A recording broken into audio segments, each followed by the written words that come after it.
Romanos 9, 6, no que la palabra de Dios haya fallado, porque no todos los que descienden de Israel son israelitas. Esto, si lo descubren los evangélicos, alucinarán. Ni por ser descendientes de Abraham son todos hijos, sino en Isaac te será llamada descendencia. Esto es, no los que son hijos según la carne son los hijos de Dios, sino que los que son hijos según la promesa son contados como descendientes. Porque la palabra de la promesa es esta: por este tiempo vendré y Sara tendrá un hijo. Y no solo esto, sino también cuando Rebeca concibió de uno, de Isaac nuestro padre, pues no habían aún nacido, ni habían hecho aún ni bien ni mal, para que el propósito de Dios conforme a la elección permaneciese, no por las obras, sino por el que llama. Se le dijo: el mayor servirá al menor, como está escrito: a Jacob amé, mas a Esaú aborrecí. ¿Qué pues diremos? ¿Que hay injusticia en Dios? En ninguna manera. Pues a Moisés dice: tendré misericordia del que yo tenga misericordia y me compadeceré del que yo me compadezca. Así que no depende del que quiere ni del que corre, sino de Dios que tiene misericordia. Una de las peticiones que hacen muchas personas, nos han hecho a través del correo, del WhatsApp, o muchas personas nuevas que vienen a la iglesia, muchas de las peticiones que nos hacen, o que me hacen, es: ¿aquí se imparte algún curso? ¿Hay algún estudio bíblico? ¿Cómo podemos aprender de las Escrituras? Entonces yo me pregunto, ¿pero esta persona a qué iglesia va? Si se tiene que preguntar si hay algún estudio bíblico, no sé yo si hoy, a esta hora, se está impartiendo realmente esto. ¿Hoy no estamos predicando? ¿O es que aparte de la predicación hace falta un estudio bíblico? Porque entonces no te estás enterando de la predicación. Claro que viendo las iglesias cómo están, en la situación en la que están, donde no se imparte absolutamente nada, ni de doctrina, ni de Biblia, es normal que muchas personas puedan necesitar algo con que alimentarse. Pero si uno está en una iglesia normal, hoy, el día del Señor, es cuando se abren las Escrituras y cuando el pueblo de Dios se alimenta. Porque ya sabéis que no solamente de pan vivirá el hombre, sino de toda palabra que sale de la boca de Dios. Y hoy quien se sube al púlpito transmite esta palabra de Dios. Transmite este alimento de la palabra de Dios. Es un portavoz de lo que Dios en su palabra ha dejado por escrito y la está exponiendo a su pueblo. Así que esto de, ¿aquí impartís algún curso? ¿Pero a alguien no le parece suficiente la predicación de la palabra? Medita en la predicación de la palabra, toma apuntes de todo cómo se está desgranando la predicación, sabe cuáles son las doctrinas que se están impartiendo, porque aquí, queridos hermanos, estamos en la universidad. No estamos en parvulitos, no estamos en el kindergarten, creo que le dicen en inglés. Aquí estamos en la universidad y por lo tanto todo lo que estamos exponiendo tiene un contundente y fortísimo aspecto basado en las Escrituras, que es lo que se está exponiendo al pueblo de Dios.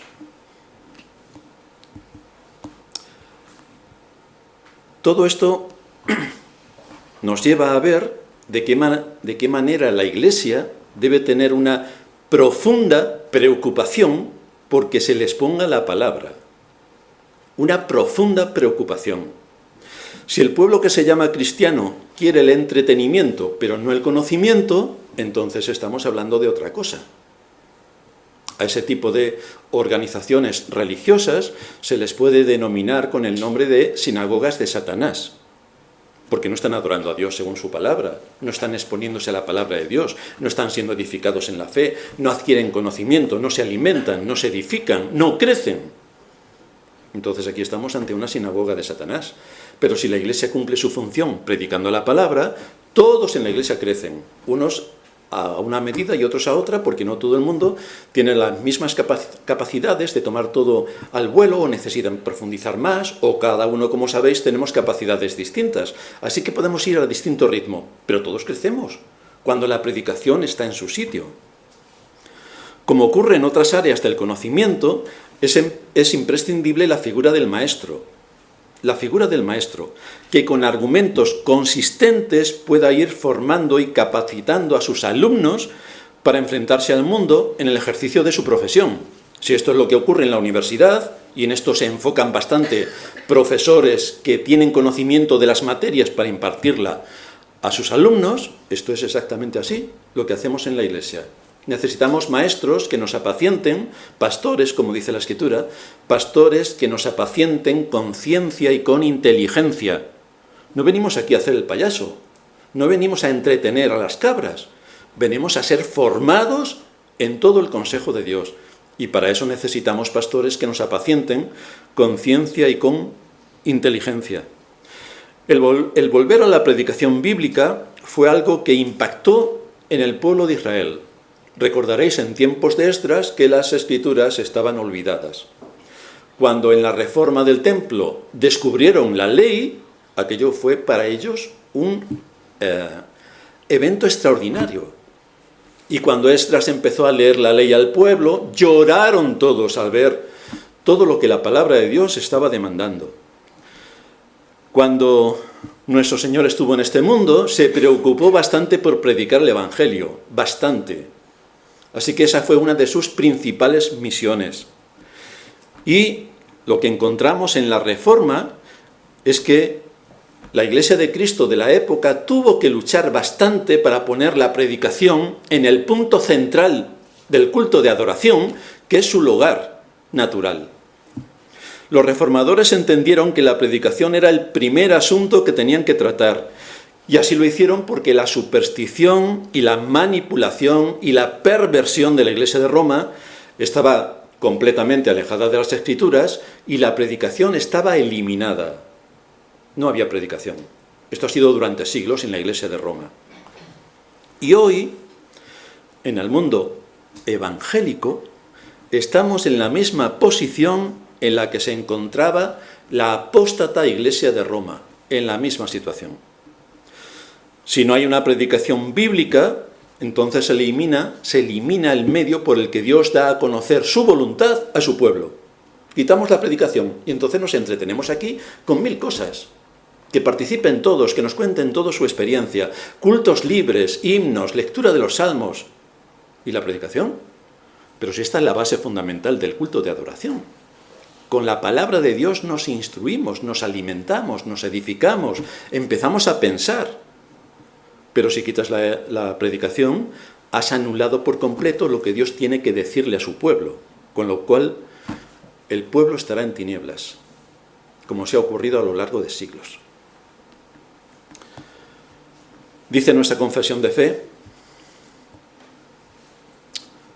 el modo agradable de adorar al verdadero Dios está instituido por Él mismo y está de tal manera limitado por su propia voluntad que no se debe adorar a Dios conforme a las imaginaciones e invenciones de los hombres o a las sugerencias de Satanás, ni bajo ninguna representación visible o en ningún otro modo no prescrito en las Santas Escrituras. Esto todo el mundo lo debería tener claro. Pues no, casi nadie lo tiene claro. Por eso vemos en las iglesias el desorden monumental que las envuelve. Es Dios quien determina cómo Él tiene que ser adorado. Y dentro de la adoración, junto con los himnos, junto con las oraciones, junto con pasar la mesa del Señor, ocupa un lugar destacado la predicación. Un lugar destacado. Nuestra confesión de fe sigue diciendo: la lectura de las Escrituras, la predicación y la audición de la palabra de Dios, que tiene que venir por el oír, ya sabéis lo que dice el apóstol Pablo, la fe viene por el oír y el oír por la palabra. La audición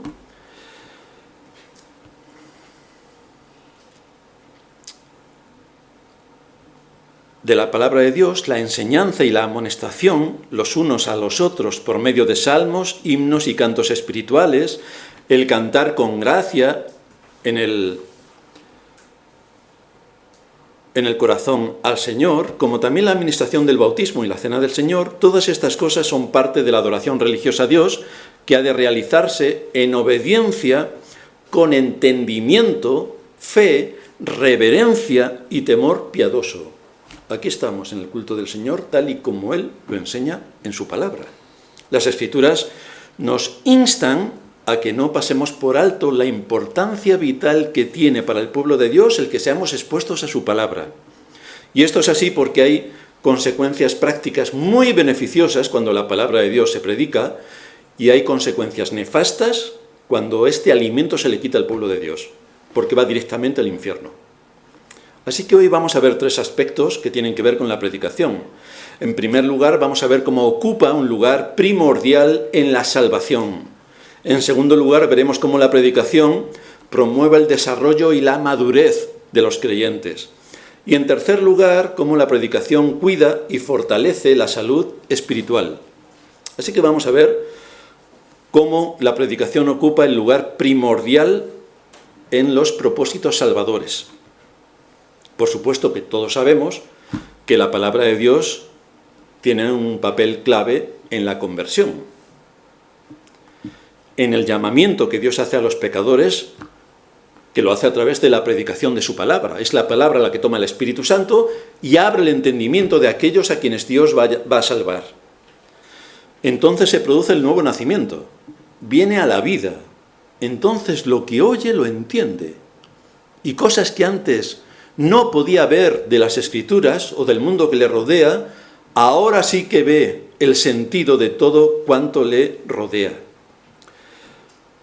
Para ello vamos a ver, para ver todo lo que el impacto de la predicación tiene en la obra redentora, vamos a ver algunos pasajes. El primero se encuentra en Romanos capítulo 1, a partir del versículo 16, donde Pablo nos muestra el lugar determinante que tiene la palabra de Dios para llamar a los pecadores. Pablo dice: no me avergüenzo del Evangelio, porque es poder de Dios para salvación a todo aquel que cree, al judío primeramente y también al griego. Porque en el Evangelio la justicia de Dios se revela por fe y para fe, como está escrito: mas el justo por la fe vivirá. Pablo estaba predicando a judíos y a gentiles. Es decir, no importa la cultura ni la nacionalidad, no importa. Nadie por ser judío, a pesar de los evangelicoides, nadie por ser judío se salvará, nadie. Nadie por ser niño o anciano se salvará, nadie. Los que se salven será por la voluntad de Dios. Pero no se va a salvar nadie por su condición personal, ni mucho menos porque haya nacido en un determinado país y tenga tal nacionalidad. Por eso no se salva nadie. Todos los seres humanos que vienen a este mundo ya están condenados sin excepción. Todos los seres humanos, todos. Los bebés en el seno materno también. Esto para los evangelicoides que están con la matraca de que como los niños son niños y no han pecado, pues van al cielo todos.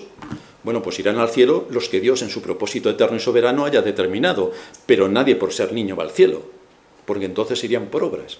Como no ha hecho malas obras, entre comillas, va al cielo, pero esto no es lo que enseña la Escritura. La Escritura enseña que todos los seres humanos que vienen a este mundo están condenados. Luego, cómo Dios los salva es un asunto de Dios y no nuestro. Pero lo que sí está claro en la Escritura es que nadie, porque muera en el seno materno, por esa razón es salvo. Eso no aparece en la Escritura.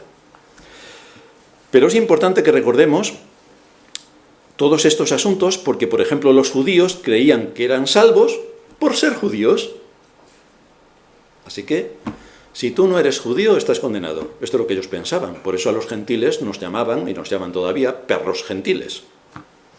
De ahí que Pablo diga en Romanos 2:28, no es judío el que lo es exteriormente, esto también es un palo para los evangelicoides, ni es la circuncisión la que se hace exteriormente en la carne, sino que es judío el que lo es en lo interior, y la circuncisión es la del corazón, en espíritu.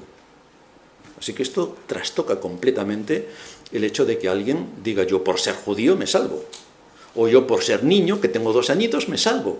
No, esto es parte de la obra regeneradora de Dios, que llama a quien Él quiere, cuando quiere y como quiere. Pero este problema se sigue manteniendo en nuestros días, ya que gran parte de la Iglesia evangélica, junto a la católica, olvida que únicamente Cristo es el autor y consumador de la fe, y que Él da la fe que es un don a quien quiere. Es decir, que Dios es soberano en su propósito de salvar. Y Cristo, cuando es anunciado a través del ángel, el ángel le dice a María que Él salvará a su pueblo de sus pecados. No dice que salvará a todo el mundo de sus pecados, no, a su pueblo. Y su pueblo es aquellos que han sido entregados por Dios Padre, elegidos desde antes de la fundación del mundo, y es por los que Cristo vino a morir. Y es a estos a quienes el Espíritu Santo ha hecho nacer de nuevo para que vean y entiendan con profundidad la palabra de Dios y sus implicaciones. En este mundo cristianoide en el que vivimos se olvida que al ser humano no le hace falta cometer ningún pecado para condenarse. No le hace falta cometer ningún pecado para condenarse. Y esto es así porque venimos a este mundo completamente corrompidos. No venimos limpios y sin mancha, no, venimos corrompidos. Ya que en el momento de la concepción traemos la naturaleza corrupta de nuestros primeros padres, que cayeron. Pues esa naturaleza es la que nosotros traemos. Somos hijos de Adán. Y por tanto estamos condenados no por lo que hagamos, sino por lo que somos. Esto no lo podemos olvidar. No estamos condenados por lo que hagamos, estamos condenados por lo que somos. Y somos hijos de Adán, corrompidos hasta la médula, con un espíritu muerto. Así venimos a este mundo, con un espíritu muerto. El único que tiene poder para rescatarnos de esa situación es Cristo, que es quien toma a aquellos que el Padre le dio y muere por ellos, de manera que solo a esos salva. Ahora, ¿quiénes son esos? Nosotros no lo sabemos, por eso tenemos que predicar el Evangelio hasta el último de la tierra. Tenemos que anunciar que solamente en Cristo hay salvación, que no hay otro nombre debajo del cielo dado a los hombres en que podamos ser salvos, que Él es nuestro mediador, que vino a morir para rescatar de la muerte a los que estaban siendo sujetos a la esclavitud de Satanás. Por esos vino, y eso os arrancará de las huestes de Satanás. Así que Pablo insiste en Romanos 9 sobre este asunto.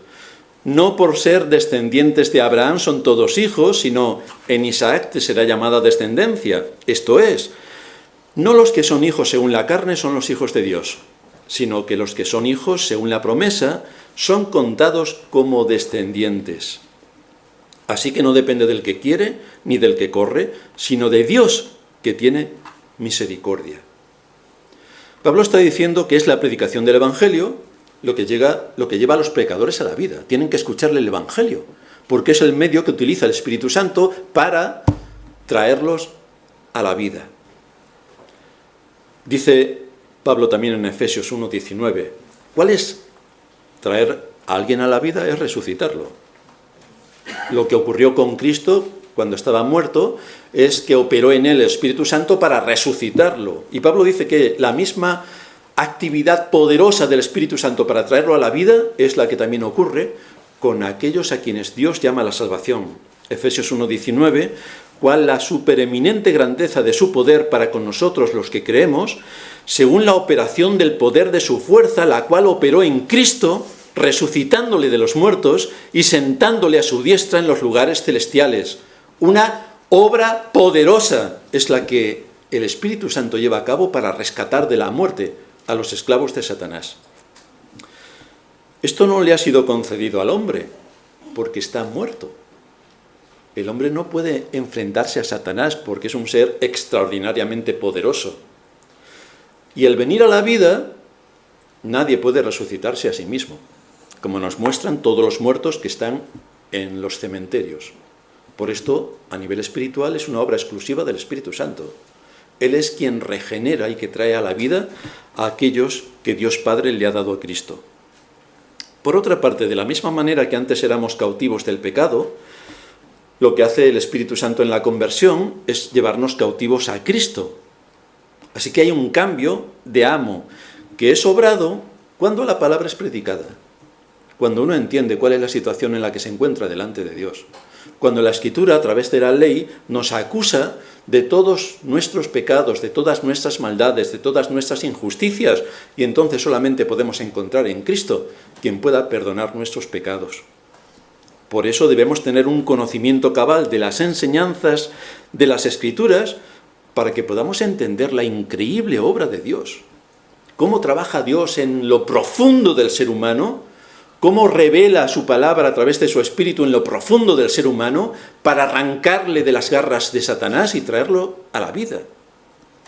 Por lo tanto, es importante que nosotros podamos entender todo lo que se lleva a cabo en la salvación, porque es ahí donde se demuestra el amor de Dios.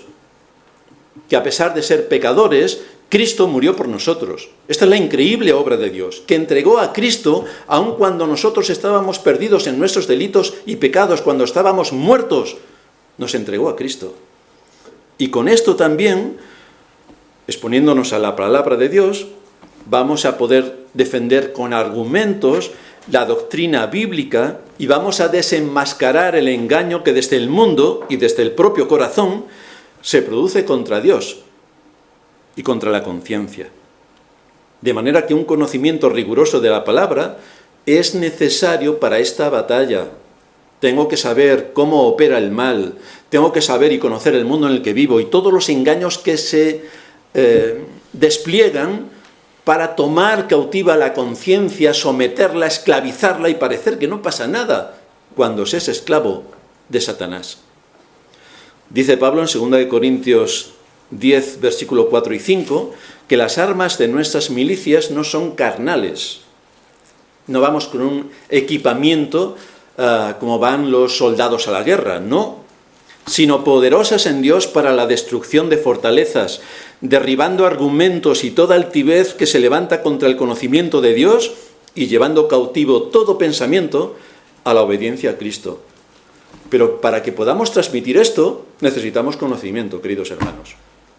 Necesitamos someternos a la exposición rigurosa y cuidadosa de la palabra de Dios, porque es aquí cuando adquirimos las armas que necesitamos para la batalla de nuestro corazón, que nos engaña siempre que puede, y más, y para la batalla en el mundo en el que estamos inmersos, donde tenemos que dar a conocer cuáles son los principios de justicia a las que el Salmo 119 que hemos leído estaba continuamente recitando. La justicia, la justicia, la justicia.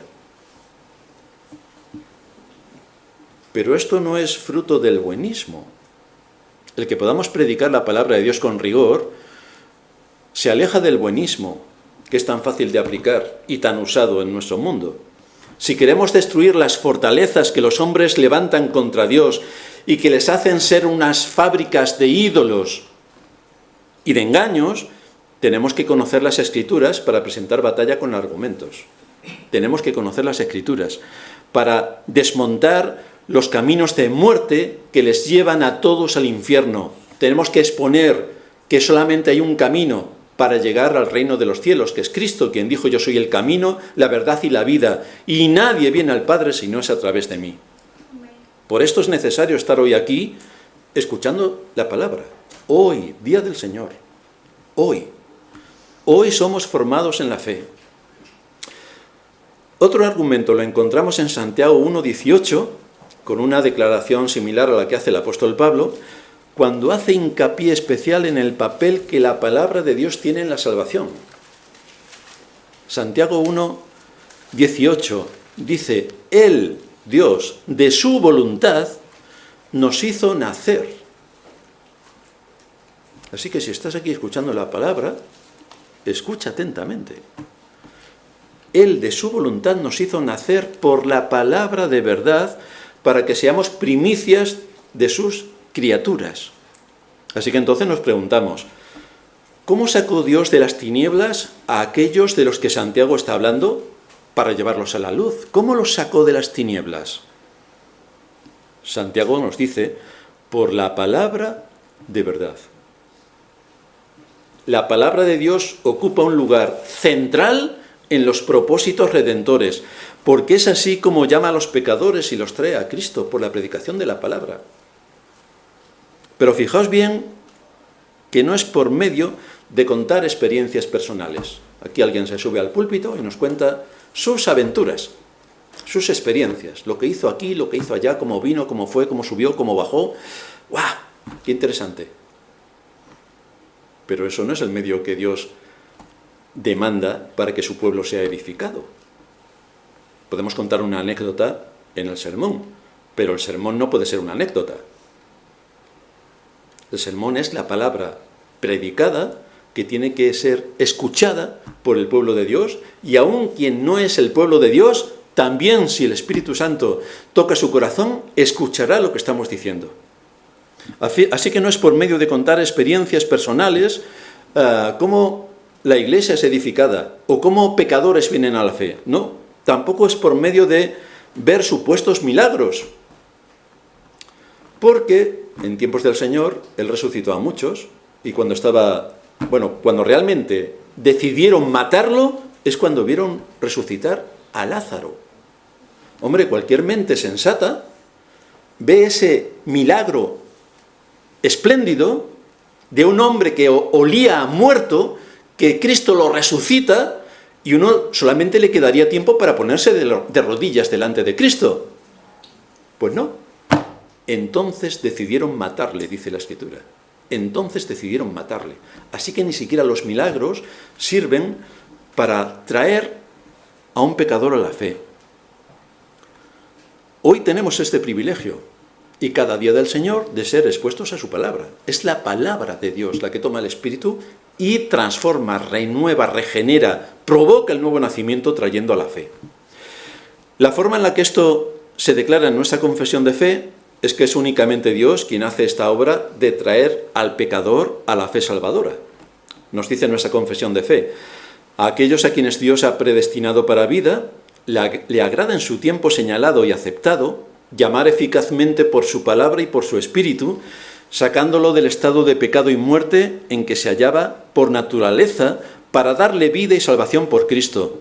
Esto lo hace iluminando espiritualmente su entendimiento, a fin de que comprenda las cosas de Dios, quitándole el corazón de piedra y dándole un corazón de carne, renovando su voluntad y por su poder soberano, determinándole a hacer aquello que es bueno y llevándole eficazmente a Cristo, de tal manera que todos aquellos a quienes Dios llama vienen con absoluta libertad, habiendo recibido por la gracia de Dios la voluntad de hacerlo. Es decir, aquellos que han sido regenerados por su Espíritu vienen corriendo a Cristo para recibir el perdón de sus pecados, porque el Espíritu ya les ha acusado de pecado. Esa es la obra del Espíritu.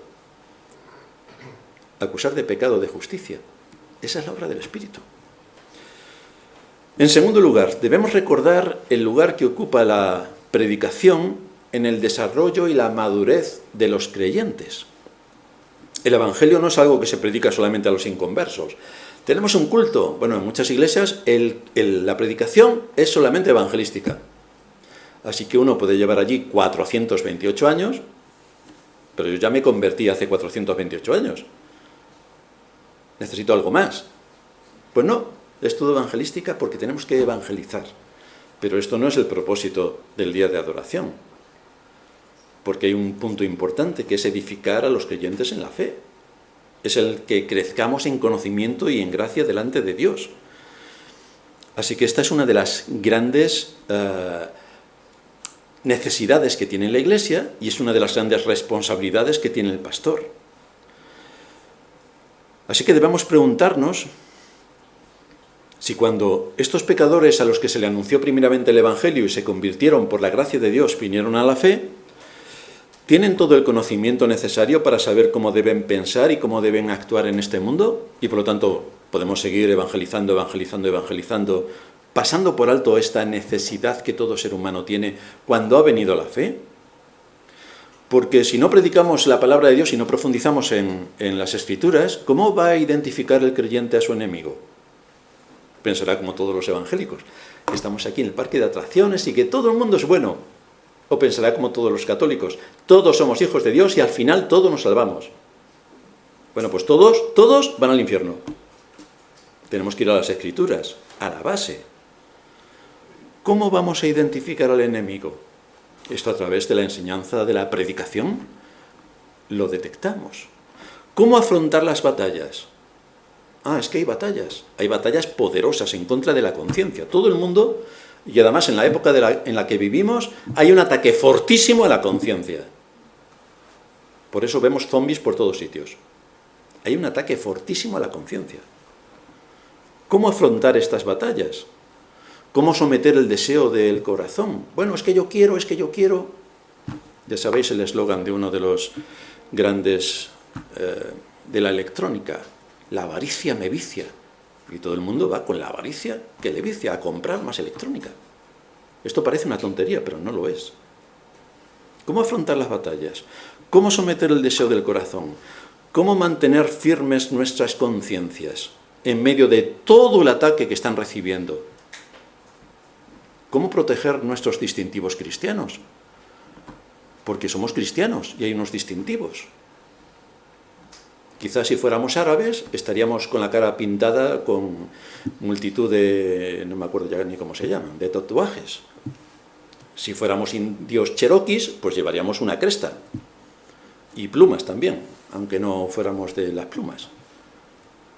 Pero nosotros somos cristianos y tenemos que tener unos estándares cristianos. Tenemos que saber cómo tenemos que pensar, cómo tenemos que vivir, cómo tenemos que vestir. Es imprescindible que el Evangelio sea también predicado a los creyentes, no para anunciarles la salvación, sino para guiarles en el proceso de madurez en cuanto a todas las aplicaciones prácticas que el Evangelio conlleva para la vida, porque son muchas. Es que entramos en un ejército, y un ejército tiene una disciplina. No puedes hacer lo que te dé la gana. Y nosotros estábamos en el ejército cristiano. Somos soldados. Tenemos mucho que aprender porque hay muchas cosas que nos han sido impuestas por nuestro contexto cultural y también por la propia naturaleza de nuestro corazón. Pero todo eso tiene que cambiar y ser sometido cuando empezamos a entender la palabra. ¿Qué es lo que Dios demanda? Si tengo claro que Dios envió a Cristo al mundo para morir por mí y me tengo que arrepentir de mis pecados, ¿qué es lo que Dios demanda a partir de ese momento que yo tengo que hacer para mostrar que le estoy sirviendo? No para ganarme la salvación, sino porque como Él me ha dado la salvación, ¿cuáles son las consecuencias? Jesús dijo en la Gran Comisión: id y haced discípulos a todas las naciones, enseñándoles todas las cosas que os he mandado. Y he aquí, cuando esto ocurra, cuando le enseñéis todas las cosas que yo os he mandado, yo estoy con vosotros hasta el fin del mundo. Así que tenemos garantizada la presencia de Cristo por medio de su Espíritu entre nosotros, pero cuando observamos su palabra. Tenemos que enseñar todas las cosas que Cristo muestra en su palabra. Esto no es a expensas de lo que Cristo dice, es en base a lo que Cristo dice. Por eso estamos reunidos, en base a lo que Cristo dice. Cada vez que la Iglesia es convocada a su reunión especial y solemne en el Día del Señor, el pastor tiene la alta responsabilidad de enseñar al pueblo de Dios todo aquello que Jesús ordenó. Es la responsabilidad. Y todo aquel que es un verdadero creyente tomará esta palabra predicada con temor para aplicarla a su vida. Porque aquí no estamos tratando temas triviales de entretenimiento. Aquí estamos tratando temas de la vida o de la muerte. De vida o de muerte. Por eso se nos dice en Daniel 11:32, el pueblo que conoce a su Dios se esforzará y actuará. El pueblo que conoce a su Dios se esforzará y actuará.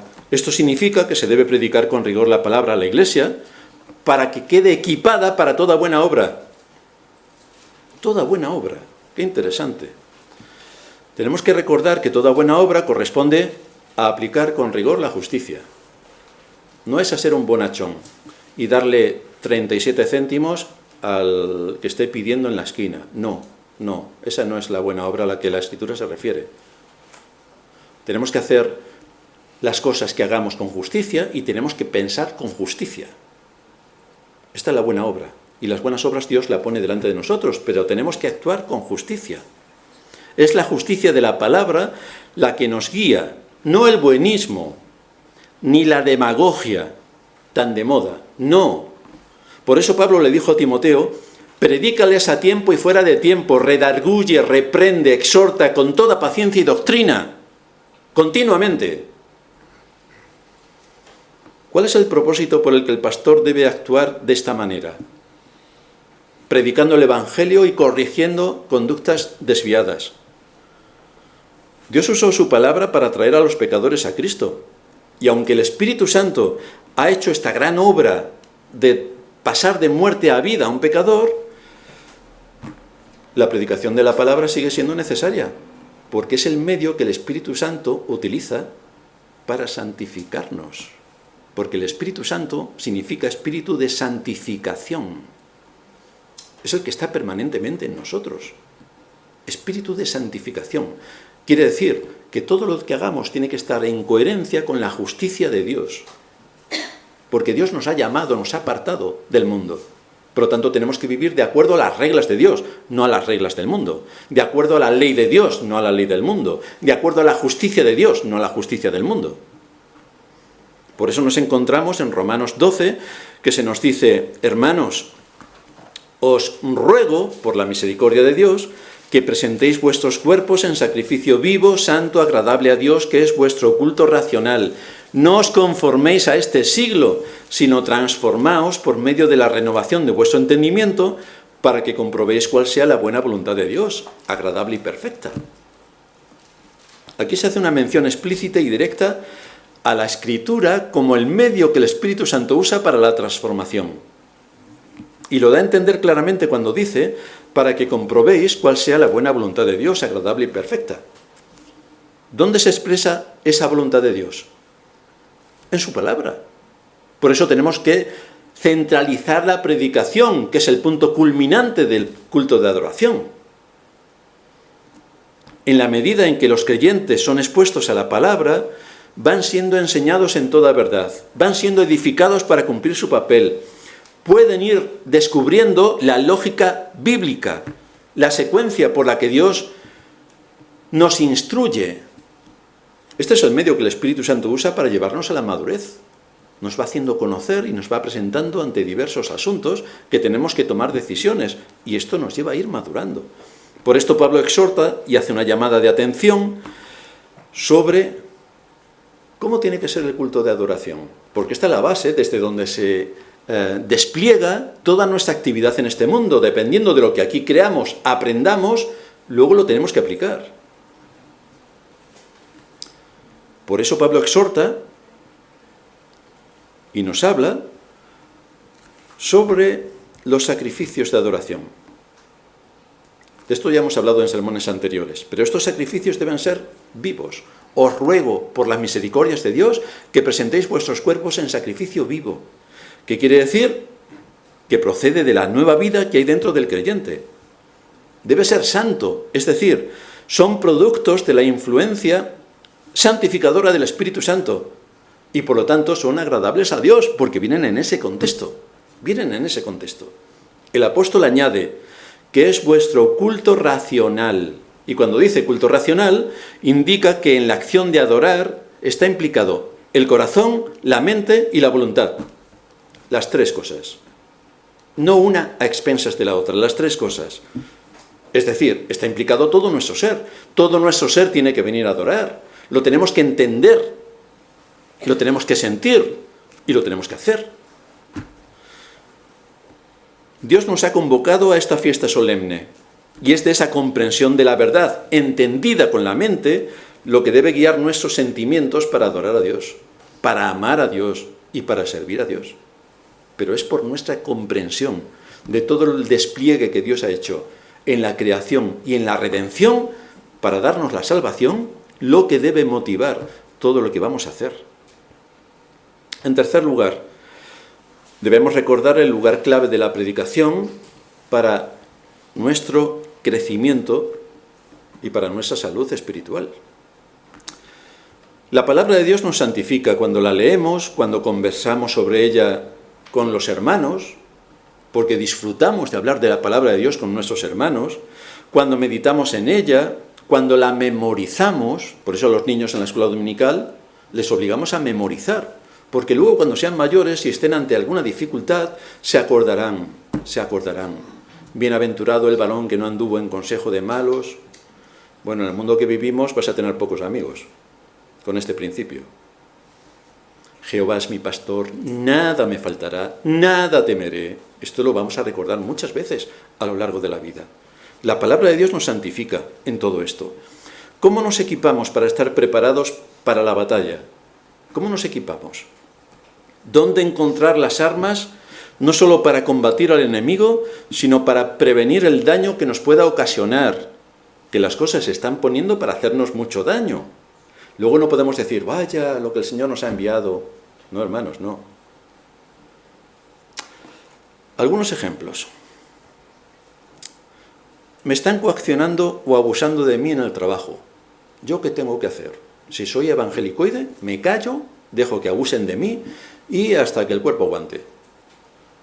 Si aplico los principios de las Escrituras, voy a buscar los medios lícitos que me da la ley para cambiar la situación que tengo en mi trabajo.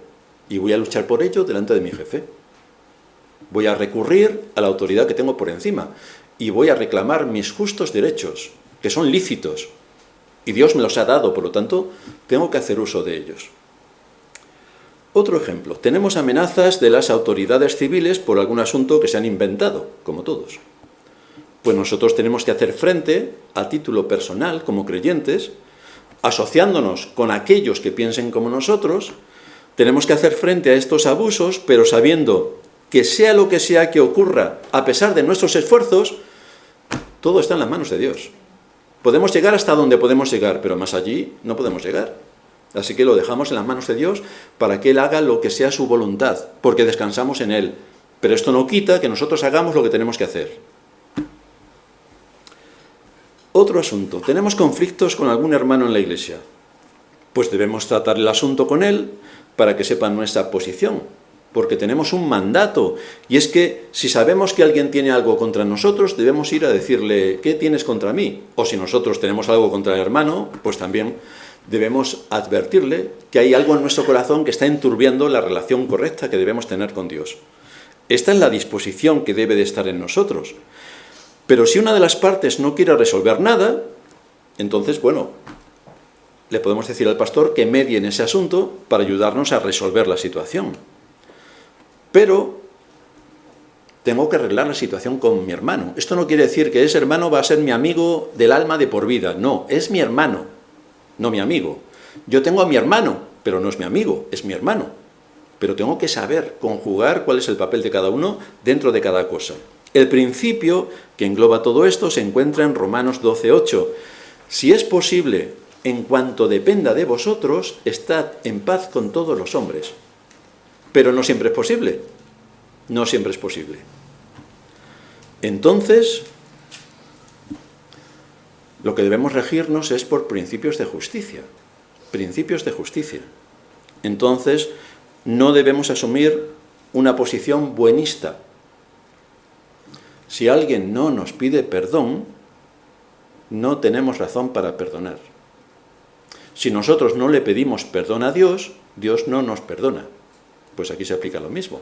Si alguien que ha cometido algo que va en contra de las Escrituras sigue arre en su situación, se alimenta de la soberbia, el orgullo sale inflado por todos sitios y no se arrepiente de nada, pues lo dejamos tranquilo, no pasa nada.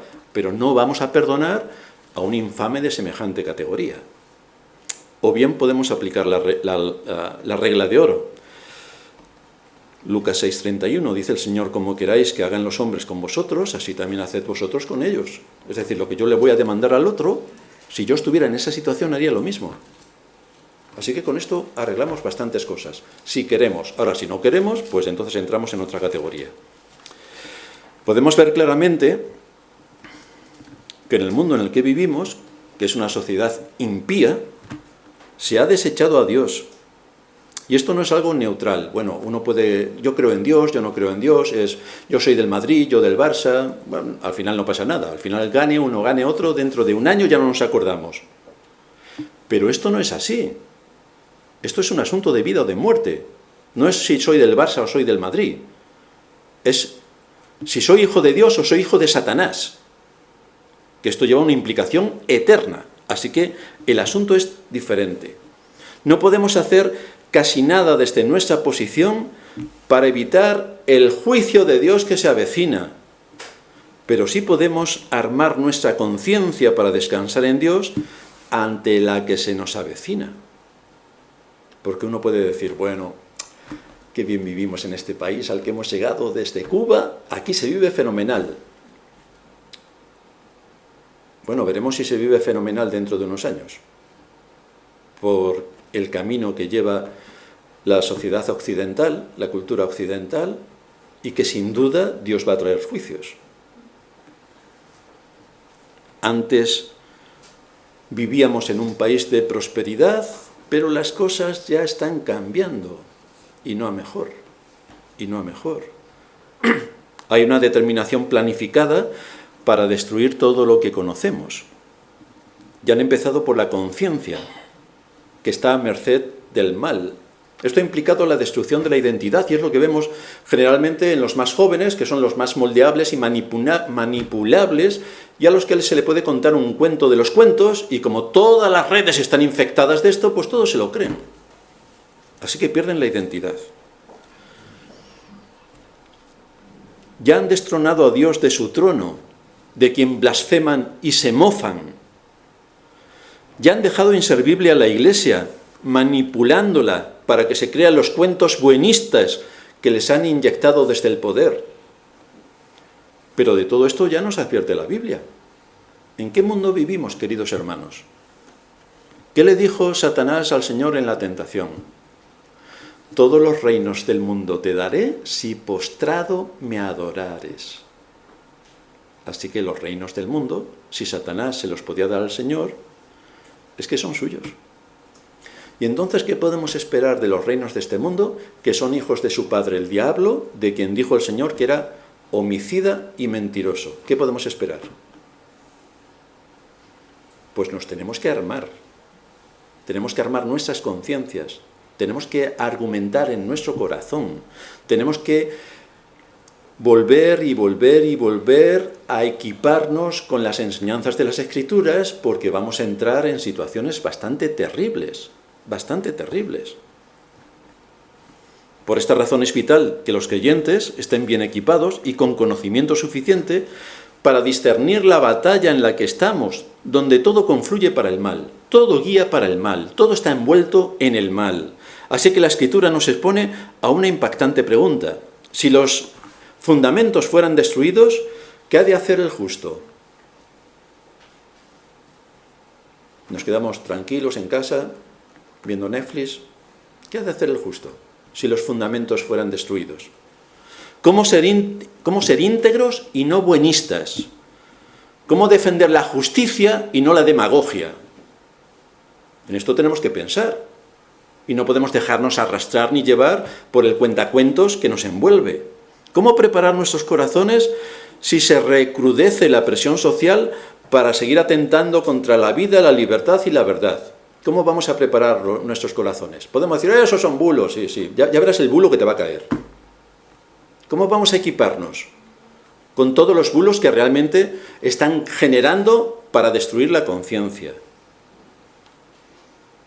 Es decir, si vemos que de forma sutil y con toda la propaganda y manipulación que se extiende desde el poder se atenta contra la vida, que es lo que están haciendo, se atenta contra la verdad, que es lo que están haciendo, y se atenta contra la libertad, que es lo que están haciendo, ¿cuál es nuestro papel como creyentes? ¿Vamos a hacer algo o nos quedamos sentados? Porque aquí se ve si somos buenistas, si somos crédulos con los cuentos que nos cuentan, o si estamos con principios de justicia para defender nuestras convicciones cristianas, donde ni la vida, ni la verdad, ni la libertad se venden. Pero tenemos que presentar batalla. Primero en los colegios con nuestros hijos, que les están adoctrinando sin descanso. Después, si os es posible, no veáis la televisión. Escuchar la radio, ni siquiera la música, porque está todo programado para destruir las conciencias y hacernos zombies. Yo pensaba que esto de la censura era cosa de la Iglesia católica de la Edad Media, que quemaba los libros de Lutero, de Calvino. La Biblia, por supuesto, nadie tenía acceso a ella, bajo pena de muerte. Yo pensaba que la censura era de aquella época. Y resulta que estamos en una censura muchísimo mayor, porque por todos los medios se intenta quitar la verdad y que todo sea mentira. Todo sea mentira. Todo lo que vomitan es mentira, como hijos auténticos de su Padre. Si la Iglesia, que es la que forma las conciencias en base a la palabra de Dios, hace ya mucho que ha dejado de cumplir con esta función, ya no equipa a nadie para defenderse del padre de la mentira y la incentiva de forma extraordinaria, pues entonces tenemos un problema grave en la cristiandad. Así que no nos podemos dejar llevar, bueno, como aquí la civilización occidental es cristiana. Queridos hermanos, la civilización occidental ya no es cristiana. Ya no es cristiana. Por lo tanto, la labor de la Iglesia, de una Iglesia en orden y seria, es equipar las conciencias con la palabra. Tenemos la fuente de vida que proviene de la palabra. La palabra es la que nos tiene que guiar a toda verdad. Tenemos que buscar en las Escrituras qué es todo lo que necesitamos para defendernos de todos los ataques que están en marcha, que son numerosos, y los tenemos que identificar. No podemos ser cómplices de la mentira, ni cómplices de la muerte, ni cómplices de la esclavitud. Y lamentablemente muchos son los buenistas dentro de la Iglesia que no quieren reconocer nada de todo esto. Pero todo esto está pasando. Y las cosas se pondrán bastante peor. Pero fijaos, uno dice, bueno, tenemos una bienaventuranza que dice, bienaventurados sois cuando os persigan por causa de mi nombre. Pero, ¿recordáis si a Daniel lo persiguieron por causa del nombre de Dios? Porque no lo persiguieron por esa causa. Persiguieron a Daniel y a todos sus contemporáneos porque habían rechazado la ley de Dios, se habían vuelto unos idólatras totales, y Dios avisó de un juicio porque habían dejado completamente al Dios de sus padres. ¿Daniel tenía alguna culpa de lo que ocurrió? No tenía ninguna, porque era un hombre ejemplar. No encontramos en todo lo que leemos de él ninguna falta. Pero Daniel fue tomado como cautivo y llevado a más de 1000 kilómetros de su tierra natal para servir al rey Nabucodonosor. Así que a nosotros posiblemente no nos vayan a perseguir por ser cristianos.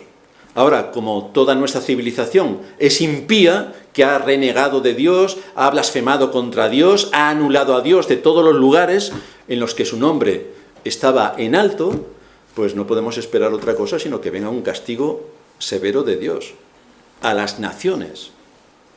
Y resulta que nosotros vivimos en una de estas naciones.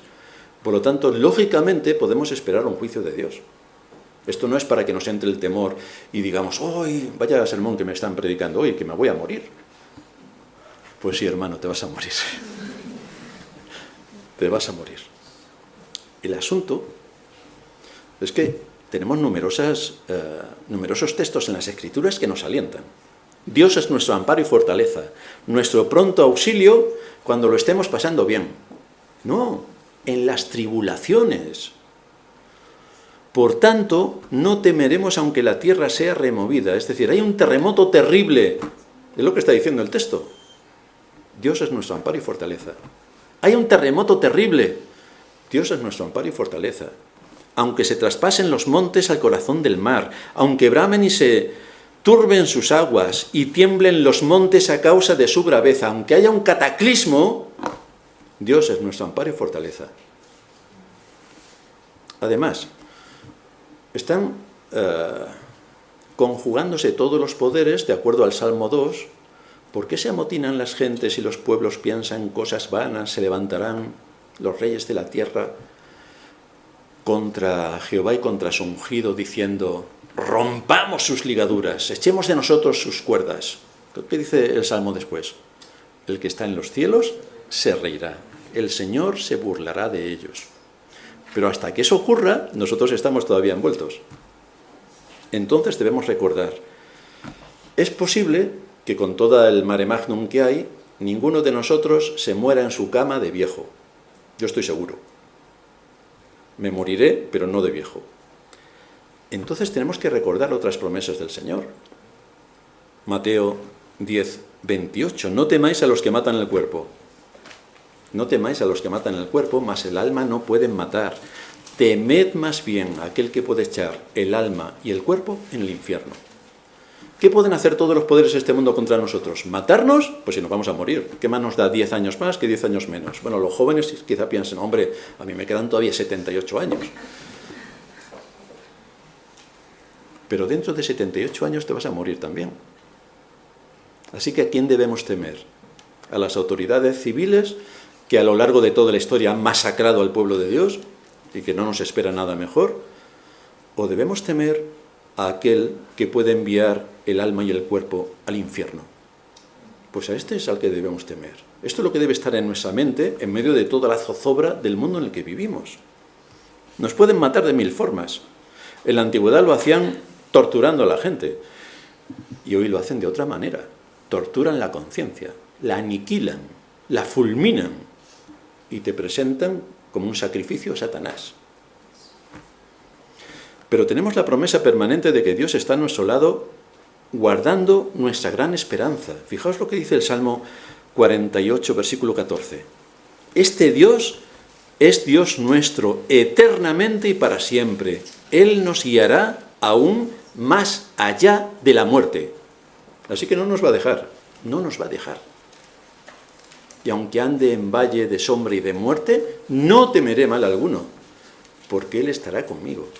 Estas son las cosas que tenemos que traer a nuestra conciencia en medio de todo lo que puede pasar, que no es nada bueno. Esto es lo que debemos traer a nuestra conciencia. Como conclusión, no podemos hacer grandes cosas para corregir la deriva de las naciones, pero sí podemos estar firmes en nuestras convicciones. Sí podemos seguir usando los medios de gracia para que el Señor nos fortalezca. Sí que podemos ser de ánimo y de estímulo a nuestros hermanos para que permanezcan firmes en la fe. No hay ninguna cosa que a nosotros nos haya pasado que a los hermanos de la antigüedad no les haya pasado. Los 2 primeros siglos de la Iglesia, 10 terribles persecuciones. Y allí no es que te borraban de Facebook, allí es que literalmente te quemaban. Así que nosotros tenemos grandes ventajas. Al final nos vamos a morir, pero no es igual morir prendiéndote fuego que quitándote de en medio por una dosis letal. El Señor ya les pagará conforme a sus hechos. Así que nosotros debemos vivir tranquilos sabiendo que todo está en las manos de Dios y que nada de lo que hagan las poderosas autoridades será sin el consentimiento y beneplácito de nuestro Creador. Cristo dijo que a través de la palabra conoceríamos la verdad y que la verdad nos hará libres. Pero el mundo en el que vivimos no quiere escuchar la verdad. No la quiere. Por eso reniega de Dios. Por eso nos cuenta el cuento de que la Biblia es un libro para niños, que esto es de hace 2000 años y que nosotros que somos tan inteligentes como todo el mundo puede ver, para nosotros no se aplica. El asunto para nosotros es si estamos dispuestos a pagar el precio de la verdad. Ese es el asunto para nosotros. ¿Estamos dispuestos a pagar el precio de la verdad con base en la justicia? Así que la predicación de la palabra es imprescindible, y lo es porque ocupa un lugar primordial en la salvación, lo es porque promueve el desarrollo y la madurez, y lo es porque cuida y fortalece nuestra salud espiritual. Gracias a Dios que nos da su palabra, y gracias que nos da una iglesia donde nos congregamos para escuchar el mensaje del Evangelio y equiparnos para defendernos de tan terrible enemigo. Pero tenemos a alguien más que está con nosotros, a nuestro gran Salvador. Terminamos en oración. Padre nuestro que estás en los cielos, te damos gracias por darnos en tu palabra todo cuanto necesitamos para fortalecernos, para equiparnos y para afrontar todos los peligros que este mundo tiene. Te rogamos que nos ayudes en medio de nuestra debilidad, que nos des una mente clara para comprender tu palabra y para ver también todos los objetivos del enemigo en el mundo en el que vivimos, porque por todos los medios intenta raer tu nombre de la faz de la tierra, derribar tu trono, anular tu palabra y eliminar a tu pueblo. Así que te suplicamos que nos ayudes en medio de toda esta batalla y sabemos que tenemos la promesa de que las puertas del Hades no atentarán ni doblegarán a la Iglesia. Así que gracias te damos por tu palabra y por tus promesas. En Cristo Jesús te damos las gracias por todo esto. Amén.